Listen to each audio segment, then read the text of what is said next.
Hi friends, నమస్తే. Welcome back to our channel నా ప్రపంచం. అందరూ ఎలా ఉన్నారండి? మేమైతే చాలా బాగున్నాము. అలానే మీరు అందరూ కూడా చాలా బాగుండాలని చెప్పి మనస్ఫూర్తిగా కోరుకుంటున్నాను.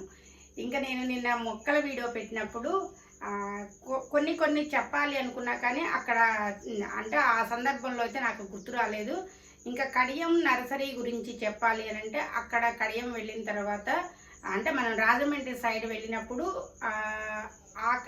అక్కడ అన్ని నర్సరీలు కూడా చాలా రీజనబుల్గా ఉన్నాయటండి, రేట్లన్నీ కూడా.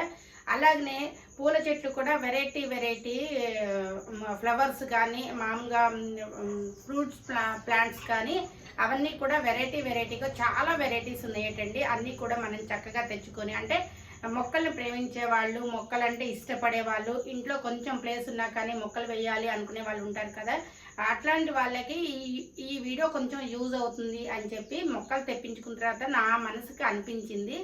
అలానే మీ అందరికీ కూడా అలా అనిపిస్తుంది అని చెప్పి ఈ చిన్న వీడియోనైతే మీకు పెడుతున్నానండి. అయితే మొక్కలు మనం ఎక్కువ అంటే కొంచెం ఎక్కువ మొక్కలు తెచ్చుకోవాలి, కొంచెం ఎక్కువ ప్లేస్ ఉంది అనుకోండి, కొంచెం ప్లాన్ చేసుకోండి. అంటే ఇక్కడికి వెళ్ళి నర్సరీలో ఎన్ని డబ్బులు పెట్టకుండా చక్కగా ఏదో ఒక టైంలో అయితే మనం వెళ్తూ ఉంటాం కదండి. అలానే ఇంకేదైనా మన ఫ్రెండ్స్ వెళ్ళారనుకోండి అటు కొంచెం వాళ్ళు రిక్వెస్ట్ చేసుకోండి. రాజమండ్రి వైపు వెళ్ళే వాళ్ళు ఎవరైనా ఉన్నారనుకోండి, వాళ్ళు ఎక్కువ దూరం కూడా వెళ్ళక్కర్లేదట.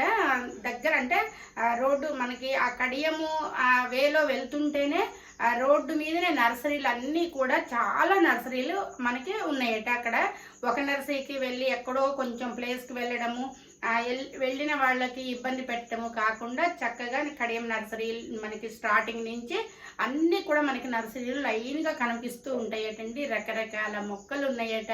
అసలు ఈ పూల మొక్కలు అయితే ఎన్ని రకాల పూలు ఉన్నాయట అంటే మనకి తెలిసినవి కొన్నే, కానీ నర్సరీలో మాత్రం చాలా రకాల పూలు అయితే ఉన్నాయట, పూల మొక్కలు అయితే ఉన్నాయట.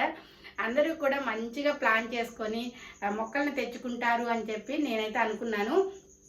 నాకు ఈ మొక్కలు వచ్చిన తర్వాత మళ్ళీ అనిపించిందండి, ఏదన్నా పని మీద వెళ్తే మాత్రం చక్కగా అంటే పెద్దవాళ్ళ మనం వెళ్ళి పిల్లలకి తెలియదు కాబట్టి వాళ్ళు ఏదో వాళ్ళకి తెలిసిన మొక్కల వరకు వాళ్ళు తీసుకొచ్చారు.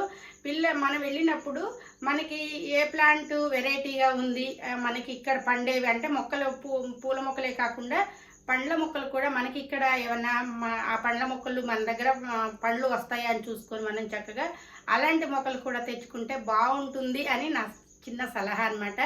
అలాగనే ఇంకా మనకి ఇప్పుడు హైవే వచ్చింది కదండి, దేవరపల్లి హైవే వచ్చింది కదా, అది ఎక్కుతున్నప్పుడు మాత్రం చూశారు కదా మొన్న ప్రమాదాలన్నీ కూడా మనకి కొత్త సంవత్సరంలో వినకూడనివి అన్నీ కూడా వింటూ ఉన్నాము.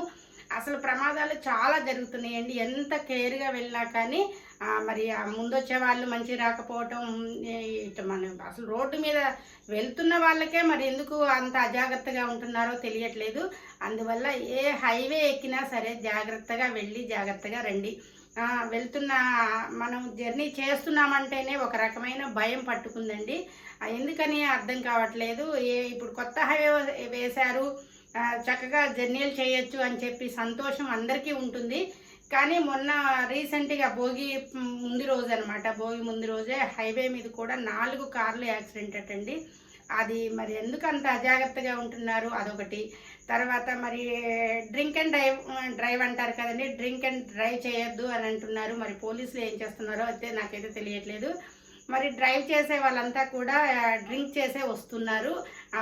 మనకి 10 కేసులు అలా యాక్సిడెంట్ కేసులు 10 ఉన్నాయంటే 10లో 8 మాత్రం డ్రింక్ అండ్ డ్రైవ్ కేసులే అండి. మరి పోలీసుల శ్రద్ధ కూడా ఎందుకు ఉంటుందో తెలియట్లేదు. మరి వాళ్ళ ప్రమాదాలకి గురైనప్పుడు అవతల ఫ్యామిలీస్ ఎంత ఇబ్బంది పడతారు, వాళ్ళ ఫ్యామిలీలు ఏమవుతాయి, వాళ్ళ ఫ్యామిలీలో మెయిన్ మెంబర్ పోతే రోడ్డున పడే పరిస్థితి వస్తుంది ఆ కుటుంబం మొత్తం కూడా. అందువల్ల పోలీసు వ్యవస్థ కూడా మంచిగా ఉంటే వీళ్ళని అసలు డ్రింక్ చేసే వాళ్ళని డ్రైవ్ చేయొద్దు, అంతే ఒకటే మాట. ఇంకా ఎందుకంటే ఆ జాస్లో ఉన్న మనిషికి ఎటు నడుపుతున్నాడో తెలియదు, ఎటు వెళ్తుందో తెలియదు వెహికల్, తను ప్రమాదం పడే సంగతి కాకుండా మన కుటుంబాలను కూడా ఆగం చేసే పరిస్థితి వచ్చిందండి. అందరూ సేఫ్గా ఉండాలి. అందరూ కూడా ఎవరి బాధ్యతలు వాళ్ళు నిర్వర్తిస్తే, ఎవరు ఉండే హద్దుల్లో వాళ్ళు ఉంటే ఎవరికి కూడా ఏ ప్రమాదాలు జరగవు.